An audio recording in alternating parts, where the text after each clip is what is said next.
Hey Waffle Gang, I do hope you're well. My name is Mark and today we're checking out some more Reddit stories, and if you do love a Reddit story, why not consider hitting that like, subscribe, maybe that notification bell too, and let's crack on with today's first story. Much love guys. Now today's first story comes from Bad Megalovania Remix, which is titled My 21 Female Boyfriend's 21 Male Parents Are Abusive and I Refuse to Go Back to the Home After an Incident. And there are some trigger warnings on this story, so if you do want to skip it, please feel free to do so. Timestamps are down in the description and along the timeline below. There is talk of childhood abuse, body shaming, and mentions of self-harm as well. Now, let's get started. I mostly need to get this off my chest, I won't lie. Charlie lives 15 to 20 minutes away by car.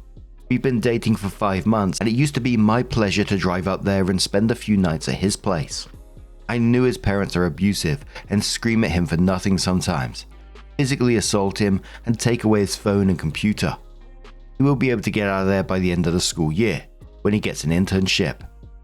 His plan for the future is to have very limited to absolutely no contact with his shit family. I tried to make sure his family liked me, and it worked. I always tried to be agreeable and very nice to them, and since they love keeping up appearances anyway, it worked pretty well. Some time ago, I'm going to guess about 3 to 4 weeks ago, I was staying over on a Sunday evening and I didn't have my car because a friend of ours would come drive us to school in the morning. The parents had been away all day.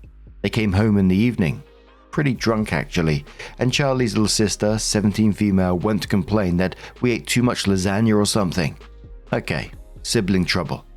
His parents then proceeded to severely overreact to dumb sibling trouble by calling him in the kitchen, berating him, and screaming at him. He apologized and left me in the room while he went there, told me not to worry too much and this is normal to him. It happens all the time. So there I was in his room, in the dark, absolutely panicked because nothing terrifies me more than people screaming, helpless, alone, in danger, and with no way out, because I didn't even have my car there. I'd been in this situation before and it went about the same way. I don't know how to really convey how terrified I was. So I was having one hell of a panic attack and crying like I was actively trying to shoot my eyes out of my sockets. And I hear a bang and louder screaming. So I think they're attacking Charlie and I panic some more and go to the kitchen again in tears. I arrive and attempt to say something like, "Is everything okay in there?" It comes out as, "What is wrong with you people?" with a broken, tearful, pathetic, screamy voice. Obviously, I still regret this. It sounds like a bad excuse, but I wasn't really in control here. Next thing I know, Charlie's father, a terrifying motherfucker, is millimeters away from my face, screaming at me so hard I think he actually spluttered on my face. My first instinct was to block him with my arm and push him away as hard as I could. I'm frail, and from there my boyfriend finished the job by pushing him the hell away. It was a mess. Everyone was screaming. I was trying to get my phone and kept repeating, I'm calling my dad. In the end, I didn't. I was still sobbing so hard my chest was actually hurting. At some point I thought I couldn't breathe anymore. When Charlie was done pushing the whole family away from me, he gently took me by the shoulders and led me outside to get away and calm down. He was very sweet and patient and seemed to know exactly what to do, including getting me out of there. His mother came out a few times on the doorstep to glare at us wordlessly. Charlie said, "Go away. Can't you see she's not doing well? Can't you see this isn't normal behavior? She's not used to it." She tried arguing that I wasn't to speak to them this way. Don't know if this is the correct wording, but he made her leave. He let me calm down, said it was a normal reaction. I kept apologizing and he didn't let me. He let me go inside to pack my bags and talk to his family in the meantime, so I didn't have to face them. We left through the windows so they wouldn't try to stop us and went to seek refuge at his aunt's place. Everyone there was very sweet and welcoming. Everyone in the family knows Charlie's mum is a monster. I haven't faced Charlie's parents since. I refused to. Charlie told me he told his mum this isn't normal. And she said, "Do you think she's normal with her gross scars all over her arms?" I used to self-harm, and I haven't done it in years. My scars are very faded. She's just a disgusting, vile woman. The thought of talking to them makes me sick. I've ignored them. The last time I saw them from far away. Last time I picked up my boyfriend, I was very scared just from being in my locked car in front of the house for 5 minutes. I know I'm not over it and I need to process it. I was actually hoping this thread would help me overcome the ADHD and finally text my therapist. My boyfriend seems to understand that I don't want to come back. I told him I probably wouldn't apologize to his parents and didn't want to see them. At least for now, I just can't. He seems to be getting sort of tired of it though. I feel bad that he has to come over. We both live with our families, though I try to make it as comfortable as possible, and my family likes him. He's expressed today that he's sort of upset that he has to choose between being home and being with me. I don't think he understands how terrified I was, and I don't know how to tell him so he understands. I have this feeling that he's so used to it, he just thinks I should stop feeling bad after a few days. That's sort of the way he acts sometimes, though he keeps telling me it's alright. I know it bothers him. I don't know what to do. My first thoughts on this was like, this is a 5-month relationship and you're dealing with this kind of shit. It's just like way too much, just way too many red flags here. I feel for Charlie, don't get me wrong, because he's been normalized to this chaos, this physical abuse, verbal abuse, controlling behavior. And he seems to recognize that it is abuse in some ways, which is a good thing. But at the same time, he says that he's tired of you not coming over, which is concerning. It's just so normalized to him that he's expecting others to deal with it as well. And there is absolutely nothing to apologize for. Just don't, and stay away from these people. That's just simply it. Do not go back there. As much as I want, hopefully in the update, for Charlie to take a step back and realize, how fucked up that family dynamic is and say, this isn't normal. I need to get myself out of here too. OP needs to protect themselves at the same time and simply not get dragged back into that situation. But the first commenter says, OP, I'm from a functional family that did not involve yelling, screaming or hitting. My heart goes out to you. Any comments that indicate that this family is not abusive are absurd and should be ignored. You know how it felt to you. Unfortunately, many people grew up in abusive homes and are desensitized to violence. This is a violent household. You should absolutely stay away. If Charlie doesn't support you, he just doesn't understand. You poor thing. My husband and I would do anything to prevent our kids from being in this situation. I understand your first thought for safety was your dad. Good luck with this insanity. You deserve better. Another commenter says, this is so sad. Oh my god. Poor Charlie has been dealing with all of that for 21 years of his life. Charlie's dad had no boundaries. Sounds like he wanted to hit you over lasagna. I'm so sorry, OP. Charlie's sister is also a snitch for ratting you two out, knowing how her parents are. Defender says, well, I'm going to be a bit more optimistic than most of my colleagues. I do believe that there is a realistic chance that you and Charlie will overcome this situation and successfully escape from it. My best advice is to follow your instincts and do not return to his parents' home. You do not need their toxicity in your life. You and Charlie should absolutely work towards getting your own place and very far away from them. It sounds to me like Charlie recognizes that his family's behavior is not acceptable and has no desire to imitate them. If this changes, get out quick. Avoid them at all costs and seek refuge in a secure environment. Charlie should choose to go no contact after both you escape. The good news is that if he shares your goals, the two of you absolutely can overcome this. Best wishes. Boyd Amby says, I come from an abusive household as well. While Charlie sounds like a nice guy, he's messed up by his upbringing. Even he knows it isn't normal. Even he knows that what's happening to him is wrong. He still wants to believe that his parents can change.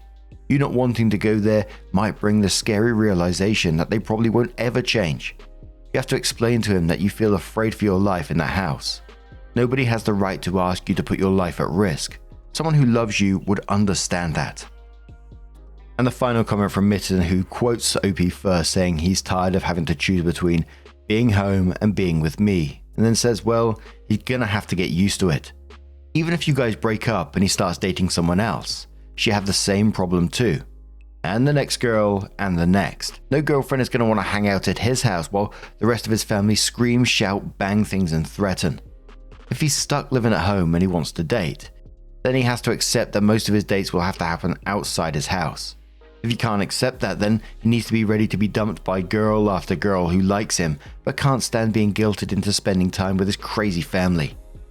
Edit, I see from one of your posts, they don't just threaten violence, but actually physically assaulted him on occasion. What the fuck? I don't see why I'd even want to hang out at his own place, let alone drag you back there. But OP edits the post and says thank you. I didn't expect so many responses. I don't know how to answer everybody, but I appreciate every response, even those guys that try to determine in what context it is okay to assault your child over lasagna. I'd like to stress that the reason I was so panicky is also because I have a history of physical abuse. I ran in when I thought they might be hitting Charlie. I agree I was overreacting. I disagree though that I owe them any excuses, because acting adequately anyway would have been to leave quietly and never cross paths with these people again. Charlie and I are on the same team. We've been talking about this and I've been translating the comments for him. This post led to a sincere talk about how we were both feeling about it, and that's ultimately what I wanted. I'm not going back there and Charlie agrees with that fully. He said he didn't realize I took it so harshly and was still thinking about it. Obviously, he's not a mind reader. Charlie is getting out in a few months.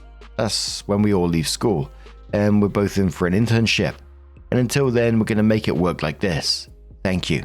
So at some point later, OP comes back into the post to update, and they're going to cover some of the original points, but add little bits here and there, so I'm going to cover that bit as well. It says, what happened in the original post is I had a boyfriend who has a physically abusive family. The boyfriend would convince me to stay over at his house all the time because I had a license and he was too lazy to get his. He insisted I play nice with his disgusting family so his life would be easier. I did so because I had lots of sympathy for his situation. He knew about my history of abuse and how scared I was of his father and how terrified I could get of everything sometimes. PTSD, and nagged me on staying over at his place because he didn't feel like going over to mine. That particular night he had convinced me to stay over without my car, as a friend would pick us up to go to school in the morning. I forget why I didn't have my car. Sorry. His parents came home and started screaming at him. What I described as a panic attack was an emotional flashback to severe childhood abuse. When I heard what sounded like someone hitting my ex in the kitchen, I went there because I was afraid for him and reverted to what would sometimes end the screaming matches in my family when I was younger, and my brother was there crying out for them to stop. In my family, at least, to them switching from screaming to insulting me and being mad at me more quietly. I don't know why this works. Here it resulted in the father screaming in my face and me pushing him away instinctively. Some posters commented on me saying, I call my dad and not doing it. I didn't explain that I wouldn't have called my dad as I felt like this was all my fault. I said that to introduce that another adult could hear them be this way and see if it would affect their behavior. Later, we had to flee out the window to go to my ex's aunt. My ex caught me writing the last post, laughed at the comments that said he shouldn't want me to go back there and agreed with comments that said my decision was stupid, which I guess it was. I didn't dare talk back to commenters and pretended like my ex 100% rejected his parents and was a good person. What I didn't say is that he never got a job during the summer, despite multiple family members offering him easy gigs. Always wanted to go out for fast food and let me pay. Told me that not everyone was as wealthy as I was when I complained. I'd gotten a summer job at a clinic despite crippling yet undiagnosed PTSD, making me cry and hurt myself every morning, and even because I was so scared of interacting with people. 2 months after that post, he got tired of coming over and nagged me into apologizing to his parents. I went back, despite being absolutely terrified just being in the house. When he stayed over at my place when my parents left us alone, he stayed up all night playing Fortnite despite me telling him I couldn't sleep. He didn't care. I was severely sleep deprived all the time. He would smoke on the balcony despite me asking him not to, stomp around the house at night when everyone was asleep, and then would sleep until sometimes 6 PM, leaving me to wait around the house for him until it was dark, and the day was practically over for me. He had no respect for the routine I'd set up for myself to exercise, be healthy, and keep my head above water. He got mad at me the one time I self-harmed, hit myself without thinking, and left a bruise during a breakdown that took me days to recover from. Then told his female friend over Discord what I'd done after she admitted to doing the same. After he comforted her the way he never comforted me, and told her she was beautiful and unique. I had to buy him his tobacco, smoking paper, and filters to keep him from being horrible. He said he couldn't help it when he didn't smoke for a while. At the time I was still trying to quit smoking. He kept giving me cigarettes and smoking around me, and not having a cig made me upset, but not to the point of being mean to my partner. He never brushed his fucking teeth. Got really fucking mad at me when I asked him to brush his teeth and ignored me. Combine this with 20 cigarettes a day. I was prescribed Paxil, and it did nothing but give me bad side effects. When I went off it, it gave me terrible withdrawal symptoms, weird electric shocks, flu-like symptoms, and terrible despair and crying. I once spent an entire night crying my eyes out and being sick while he ignored me and played Fortnite, not even turning off the screen to let me sleep. He would punch walls when he was mad. I would show up at his house to go to our planned date, and he would be drunk and had to sit down and wait for hours until he could move without puking. He would tell me he'd come to my house in the evening and be 5 hours late. Once he literally went to the cinema with a friend without telling me after he said he'd come over. He laughed at me when I was upset. He dragged me to parties when said I was afraid of people yelling at me and drunk. He got mad at me until I went. He was either upset at me when I had to leave because I was terrified, or pretended to care about my well-being for 5 minutes and stayed at the party while I drove home sobbing, until he drank a bottle of vodka and ate 5 edibles at once because he thought that was some weak shit. Then I had to come pick him up in my pajamas and hold him all night until he stopped crying about people's faces being made of colours. But you know the very worst in that relationship? I stayed while he was passed out drunk. I kept giving my money away after I said I didn't like it. I bought him more cigarettes. I didn't kick him out of my house. I drove him everywhere. I let him make fun of me and fuck with my head. I went back to his abusive household and played nice. So much of it is on me. I'm so very mad at him, but really I am so mad at myself. I can't believe this is all I thought I was worth. I moved to the UK from the south of France in May for an internship. I left him after he told me I was just too fucking lazy to make food and I should stop fucking complaining because he's got real problems. In response to me being exhausted all the time and literally too scared to go outside and go grocery shopping.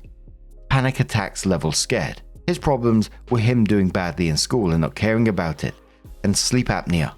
I've been trying to get him to see a doctor and treat it for 6 months. At this point, he was still trying to move out and was content letting his mum iron his t-shirts and playing video games all day while being silent on Discord calls with me. I'm still in the UK. I made a few friends. I discovered I have CPTSD. It's very hard and I've been very alone. I feel a lot of shame. I've been making sense of my life and relationships up until now. I needed to write this somewhere people will see it. You didn't have to stay with people who let you cry your eyes out over your dead cat while ignoring you and complaining that your parents' food is disgusting and he wants to go to Burger King and lets you pay for it. Unlikely thanks to that one commenter on my previous post that said I probably have PTSD and I should get out of that clusterfuck that we all laughed at and downvoted at the time. Cheers, mate. Edit. I wasn't expecting so many comments. I can't answer everyone, but I really appreciate it. Thanks so much for the support. Oh wow, it just felt like that first post was just basically the tip of the iceberg with this situation. It's, you know, the guy wasn't just a victim of his family's abuse. It feels like he's continuing that cycle with OP now. There was just so many red flags, especially in that update. And there was stuff like making her pay for everything while refusing to work, ignoring her during panic attacks, or just playing computer games, the disrespect for her home and family, wall punching, emotional manipulation. The silver lining in all this is that she got out, moved herself to the UK and started healing and hopefully continues to do so. And reading stories like that always makes me think back to, I talk about my childhood a lot. I know some of you are like, shut up, Mark. But it always brings me back to my childhood and sort of see things that I didn't see when I was younger. Obviously, I was a child then, but at some point I was a teenager and I probably could have picked up on different signs people were going through as well. But I didn't really know about any of this kind of stuff when I was young. It just simply wasn't talked about, abuse and, cycles of abuse, etc. It's there, obviously, but there was no conversation around it or anything like that. But I can mention several families that I know one of them is still like this to this day, abusive family towards one another. And within that family, you can see like the cycle of it happening time and time again. They're just like clones of their elders, you know. I think it was a couple of years back. I met one of their family members at a wedding and was just talking to her, and she actually, you know, separated herself from the family and was just telling me, you know, they're just fucked up. And she's like, no, they're never going to change. They're going to continue to do what they do, argue internally, abuse one another. And that's what they do. They all pick at each other. They all snipe at each other and steal from each other as well. I was speaking to one of my family members who's a friend of the one that I spoke to. And apparently she's like sort of back in the mix of the family at the moment. And she crosses my mind, and I'm just like, I hope she hasn't been dragged back into that shit. But anyway, I'm super glad that OP did get themselves out of this situation. What do you guys make of this one? Let us know your thoughts down in the comments below. And let's move on to another story. Now, our next story comes from the Am I the Arsehole subreddit from Afraid Mammoth 5574, who says, Am I the arsehole for laughing at my stepson and ruining his wedding? Throwaway, shortened for character count. For context, I've been married to my husband for just over 20 years. We started dating when my stepkids were 5 and 3. Our kids are Adam, 28, stepkid number 1, Ben, 26, stepkid number 2, Charles, 20, David, 17, and Ellie, 13. Adam is getting married at the end of summer to his fiancée Alice, 27. We've all been very excited for them. All of the kids have roles for the wedding. Charles is the best man, the other 2 boys are groomsmen, and Ellie is a junior bridesmaid. Last week we had a dinner for my husband's birthday. All of the kids attended along with Alice. The topic of the wedding came up again, and this is where it started to go downhill.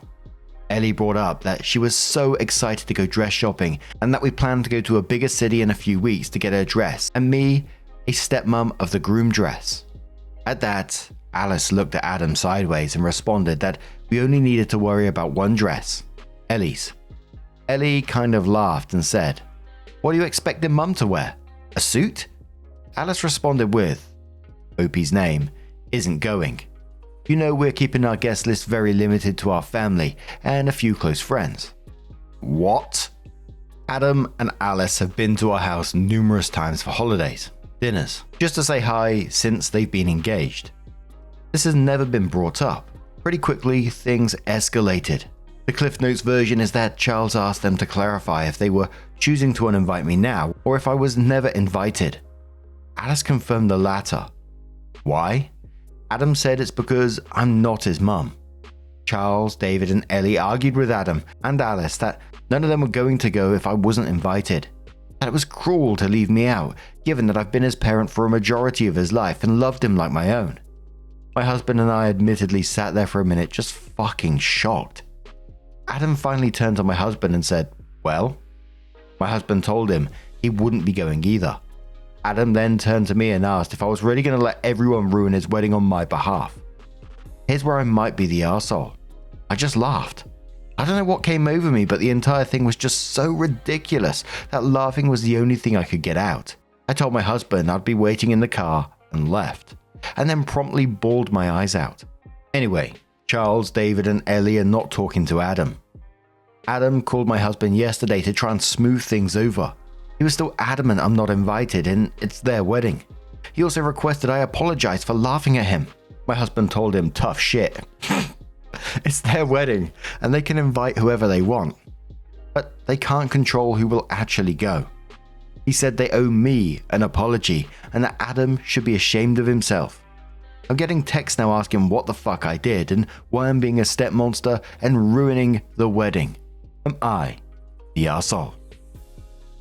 Now, obviously we haven't got the true reason here. It's just because you're not his mum. I'm wondering what else is going on. Is Alice saying something? You know, is there another reason for it? Something along those lines, but absolutely not the arsehole to laugh. It's just an honest reaction to an absolutely what the fuck situation, right? Imagine being in Adam's life like since he was 5 for 20 years. And suddenly at this family dinner, you're sitting there having a good time apparently. And then it turns out, you know, you're not invited because you're not real family. That's fucking wild. And your husband's reaction of tough shit absolutely made me chuckle. I mean, absolutely. You can have whoever you want at your wedding, but, you know, if you're going to suddenly remove people, and again, you know, I'm assuming that we got missing reasons going on here, because at the moment, for this to come out of nowhere is just a bit bizarre, right? But if you're going to kick out family members from your wedding who's been in your life and there seems to be no issue going on, then of course, there's going to be repercussions to that. And to me, they were obvious ones. Obviously, something's going to happen when you're going to kick out one of the senior family members, if you like. It's not going to go down well. Fancy and Fab says on about the missing stuff, saying, I feel like there's a lot missing here. He's been married to his dad since he was 8. It was years of elementary, middle, high school, college. 20 years. Is his mother living?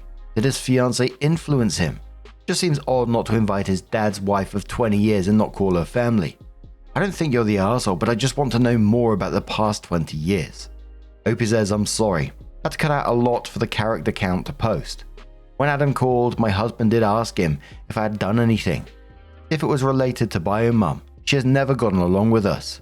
If I had overstepped in any way. Adam says no. It's just they want family only. Stepdad is invited as far as we know.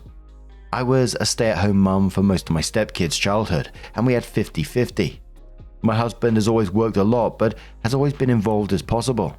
The house and child rearing mostly fell to me though.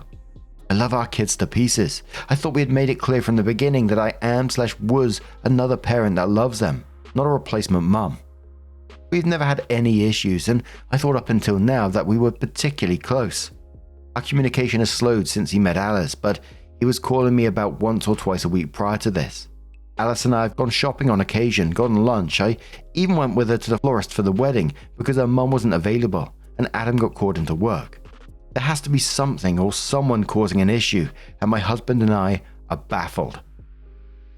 Rude replies to that saying, inviting someone who's not invited to the wedding to go floral shopping with you for said wedding is the tackiest thing I've seen in a fat minute. Or Blonde replies to that saying, my nephew's bride-to-be invited my family. My husband and brother, nephew's dad had a falling out. When I RSVP'd for myself and our daughters, husband decided he should stay home to avoid any drama. The RSVP link on the email/digital invitation wouldn't open. I reached out to bride-to-be. She informed me that she invited us on accident. That was sad. Then she sent me their registry. That cured me of my sadness. Move the Pawn says absolutely not the arsehole. Assuming you and Adam have gotten along fine until now, it's absolutely wild that they wouldn't invite you. Only family and a few close friends, when a step-parent literally counts as family. And the nerve to accuse you of ruining his wedding. I don't blame you for laughing. Opie responded saying it's probably also relevant, but my husband's parents are long since deceased. My parents, dad, stepmom and mum have been very involved with all of the kids since they were little. They are also not going since if I'm not family, they aren't either. My brother and sister-in-law, their daughter, my cousin, they call him uncle, and several others of my family members have been around since stepkids were little, have also dropped. There are up to like 20 people that have rescinded their RSVP for a wedding of maybe 60 people. Badgie says, info. What is the nature of your relationship with Adam? Is his mother in the picture? Could his fiancé be in his ear? It doesn't make sense if you raised him as your own that he would do this, unless you forced him or you're leaving some details out. OP says, I thought we were particularly close. Besides a normal teenager, I didn't have to listen to you BS face. We have never fought. We have always had him and Ben 50-50 as a teen, and on he's butted heads with his mother. There have been times over the years where Adam had to come to my husband and I and ask questions from things his mum has said, but we've always been forthcoming with info. Example of that is his mum called me a homewrecker. This upset Adam. Adam came pissed at us. Explained that no, Biomum and dad were long since broken up and mum even had fiancé who was not current stepdad when I met dad. Pulled receipts, Adam upset with mum. Flew over and on to the next thing. We still deal with Biomum though, and I do have a hard time believing she'd pulled something at this point. Alice and I aren't super close, but I thought I had a good relationship. I've always tried to include her. Sometimes she takes up on my offer, sometimes she doesn't. I know she sees Biomum quite a bit, and that side of Adam's family too. She was raised by her grandparents and does not talk about bioparents often. That kind of switched up in my head that, Biomum is behind this. It might not be, of course, I'm just speculating here, but if you're willing to come up with bullshit like homewrecker about OP in this situation, knowing that it was false, it just shows that that person's got very little boundaries, and I wonder how much, poison has been dripped into Adam's ear over the years, and the line "she's not real family" could quite easily come from her. But what do you guys make of this situation? Let us know your thoughts down in the comments below. And just a huge thank you for being here today, getting involved in the stories, your love, your support, your time. It always means the absolute world to me. So thank you so much for being involved, and hopefully I'll see you in the next one. Take care and much love.